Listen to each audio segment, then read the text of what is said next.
Selamat pagi anak-anak Bapak kelas 4.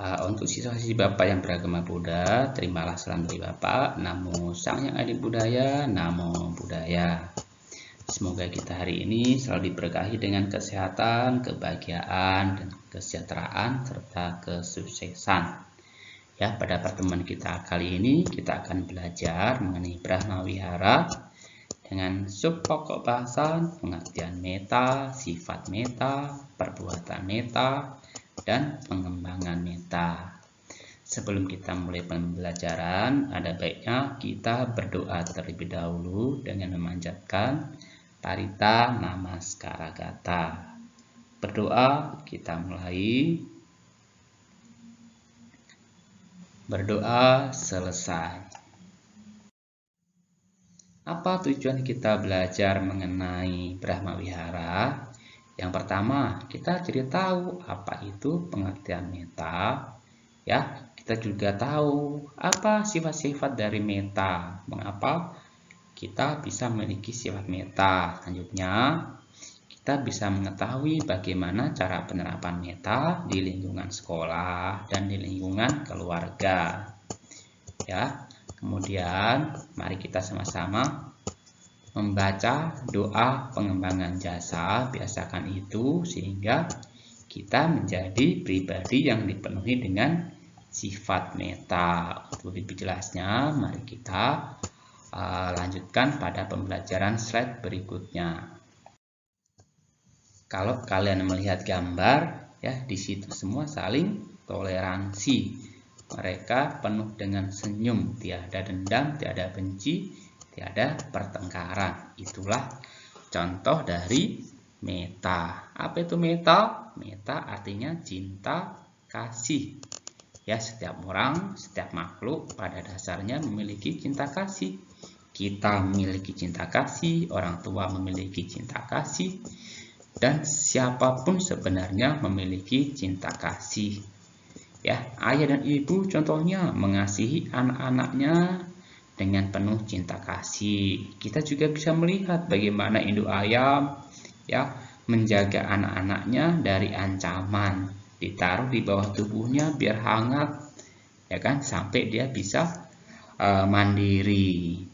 Para siswa juga bisa menerapkan cinta kasih dengan cara saling tolong-menolong antar sesama teman, membantu guru yang kesusahan, atau misalnya membantu menghapuskan papan tulis, membantu membawakan buku, juga termasuk praktek cinta kasih.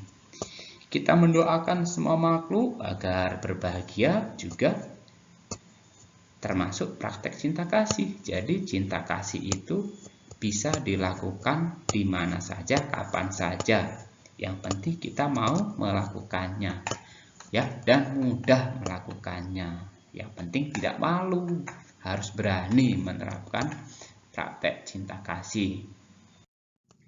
Jadi, orang yang memiliki sifat cinta kasih itu memiliki sifat atau karakter-karakter yang baik. Yang pertama, orang yang memiliki cinta kasih itu tidak pilih kasih dan tidak membeda-bedakan siapapun itu, baik itu teman atau musuh, ya kan, baik itu saudara atau bukan, tidak dibeda-bedakan, mereka sama semua. Kalau waktunya mau ditolong ya ditolong. Ya, meta adalah mencintai tanpa pamrih. Jadi kalau kita memiliki sifat meta, kita itu tanpa pamrih dalam menolong orang, tidak mengharap imbalan.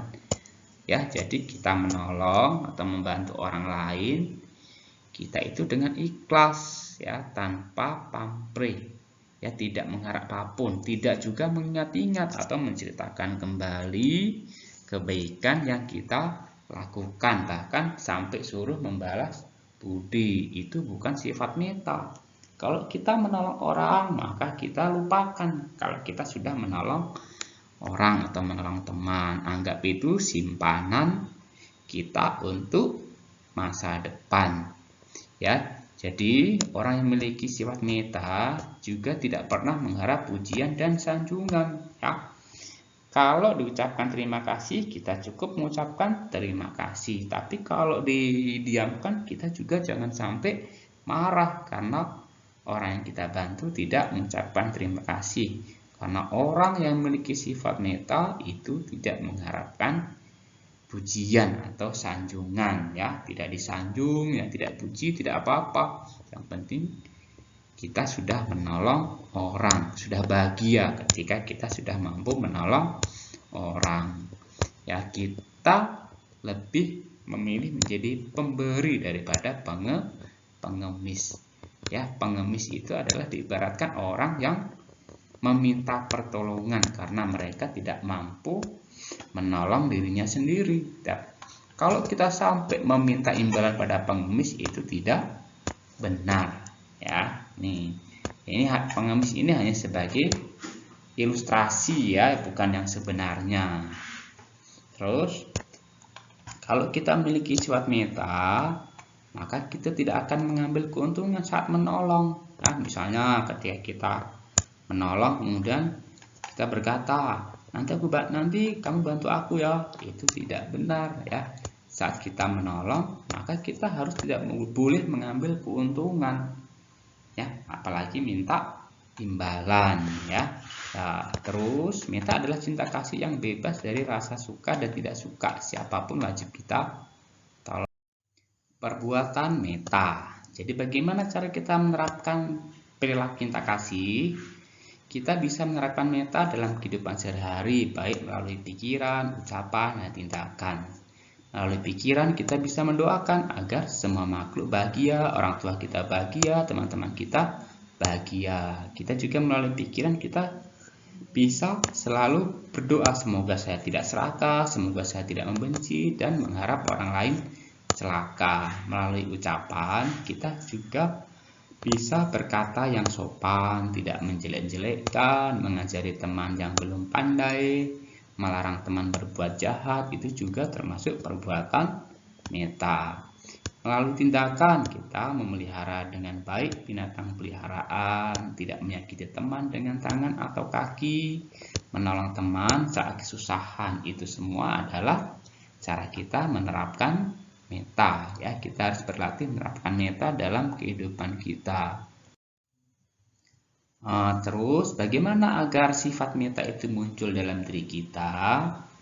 Ya, kita harus setiap saat mengingat bahwa kita harus menjadi orang yang bisa menolong orang lain, memiliki kasih. Untuk lebih jelasnya, ya, mari kita berupaya untuk selalu mengingat doa-doa berikut.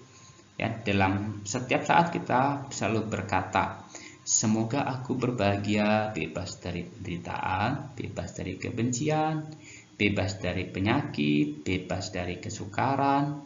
Semoga aku dapat mempertahankan kebahagiaanku sendiri. Semoga semua makhluk berbahagia, bebas dari penderitaan, bebas dari kebencian, bebas dari kesakitan, bebas dari kesukaran. Semoga mereka dapat mempertahankan kebahagiaan mereka sendiri. Jadi itu adalah doa yang kita bangun untuk selalu bertekad agar kita memiliki perilaku meta atau cinta kasih kepada diri sendiri atau kepada makhluk lain. Setelah kita mempelajari materi pembelajaran kita pada hari ini, silakan kalian kerjakan latihan di buku latihan kalian, kemudian dikumpulkan kepada wali kelas kalian masing-masing, ya. Tapi menunggu perintah, ya, jangan langsung ke sekolah. Kalau disuruh kumpulkan baru dikumpulkan. Demikianlah pembelajaran kita pada hari ini. Bapak tutup dengan salam. Namo Sayang Adi Budaya. Namo